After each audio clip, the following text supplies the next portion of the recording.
भक्ति की अवधारणा। भक्ति धर्म का रसात्मक रूप है। आचार्य शुक्ल ने भक्ति की अत्यंत सार्वगर्भिक परिभाषा अपनी सूत्र शैली में इस प्रकार दी है। वस्तुतः धर्म के भीतर ईश्वर या अलौकिक सत्ता के साथ संबंध स्थापित करने की 4 प्रमुख प्रणालियाँ बताई गई हैं: ज्ञान, कर्म, योग तथा भक्ति। जहाँ तक ज्ञान मार्ग का प्रश्न है, वह न केवल नीरस व शुष्क है, बल्कि अत्यंत सूक्ष्म तथा जटिल होने के कारण विशिष्ट वर्ग तक ही सीमित है। यही कारण है कि शंकराचार्य द्वारा ज्ञान मार्ग की स्थापना करने के बावजूद लोक जीवन में इसे पूर्ण स्वीकृति कभी नहीं मिली। योग मार्ग शारीरिक साधना पर आधारित है, जो शुष्क क्रिया प्रधान होने के कारण नीरस है। पुनः इसमें निहित कठिनाइयों के कारण यह भी एक वर्ग तक ही सीमित रह गया है। इसमें कठोर शारीरिक अनुशासन तथा नियम में सामर्थ्य हो, ऐसा ही व्यक्ति चाहिए। अगला मार्ग है कर्म मार्ग। कर्म मार्ग का अर्थ है बाह्य विधि विधान, आडंबर, देशाटन, तीर्थाटन इत्यादि।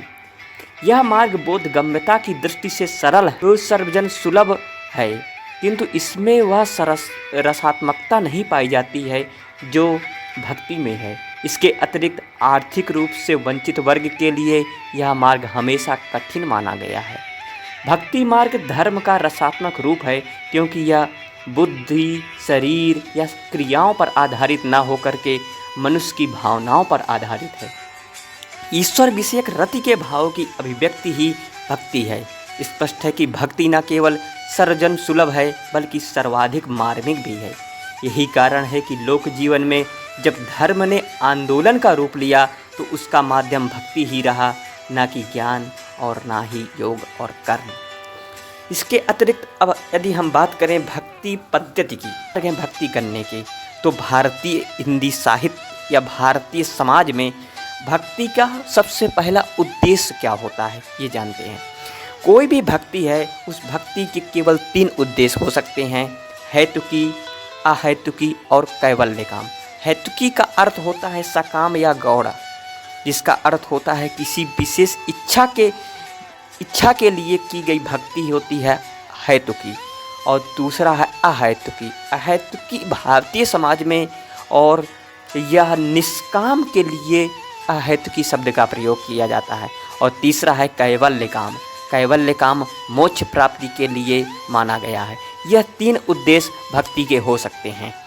अब आइए बात करते हैं भक्ति पद्धति क्या होती है, यानी साधना हम कौन कौन पद्धति से कर सकते हैं।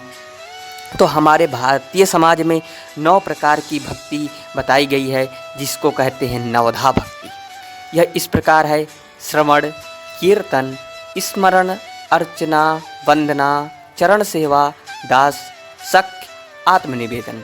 इसके अतिरिक्त एक और भक्ति है जिसे बोलते हैं दशधा भक्ति या रागानुगा भक्ति।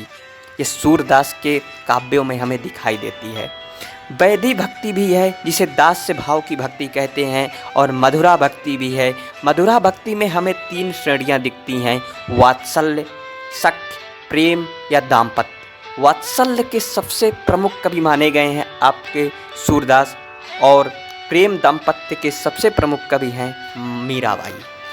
इसके अतिरिक्त भक्ति में हमेशा प्रेम का सामंजस्य दिखता है। यदि कोई व्यक्ति भक्ति करता है और उसके भक्ति में श्रद्धा का भाव अधिक होगा, तो वह राम की भक्ति करेगा। यदि किसी भक्त के भक्ति में कृष्ण का भाव अधिक है, तो वह कृष्ण की कृष्ण की भक्ति करेगा। धर्म में 3 अवस्थाएं बताई गई हैं: ईश्वर, आत्मा, निरक्षर, मोक्ष, निर्वाचन। इसके अतिरिक्त यदि हम आराध्य का स्वरूप की बात करें, तो किसी भी व्यक्ति के आराध्य के 2 स्वरूप हो सकते हैं: सगुण या निर्गुण। सगुण का अर्थ होता है गुणों या विशेषताओं से व्याख्या हो सके ऐसे ईश्वर की भक्ति। दूसरा होता है निर्गुण, जिसकी व्याख्या गुणों से ना की जा सके, उसे कहते हैं गुणातीत या गुणों से परे। तीसरा है, यदि सगुण ईश्वर की बात करें, तो सगुण ईश्वर में नैतिक और तात्विक गुण उपस्थित होते हैं। नैतिक गुण है आपके दयालु, न्यायप्रिय, और तात्विक गुण है सर्वशक्तिमान, सर्वज्ञ, सर्वव्यापक।